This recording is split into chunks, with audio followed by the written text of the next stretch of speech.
Til hamingju með sigurinn í þessum bikarleik. Takk fyrir það. Þetta var rosa orka sem þurfti að mæta með inn í þennan leik.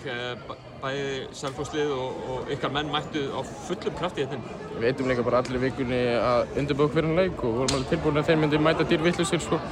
Við erum búin að vinna 2 árs á tímabili og vissum að þeir myndi bara vilja vinna okkur hérna. En við sýndum að við varum bara betri. Við unnum á svona nokkuð samfærandi síðast, en það var bara með einu stigi hérna fyrr á tímabilinu, þannig að þurftum aðeins að passa ykkur. Vantaði menn í bæði lið sko.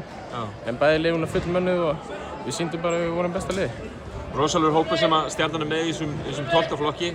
Það er nú ekkert gert fyrir hvern sem er að skara fram úr á svona háttið sem þú gerir hérna í kvöld. Eitthvað sérstakt sem þú borðaðir í morgunmat eða hvað er að gerast þarna? Nei, ekkert sérstakt sko.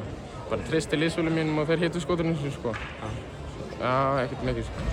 Stjarnan er í efsta sæti í deildinni. Þið hljótið að vilja fara á eftir þessum Íslandsmeistaratitil núna í lok tímabils. Klálega. Hvað þurfum við að gera til að ná í tvennuna á þessu tímabili?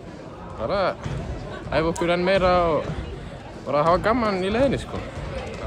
Kæra þakki Jakob og gangi ykkur vel. Takk.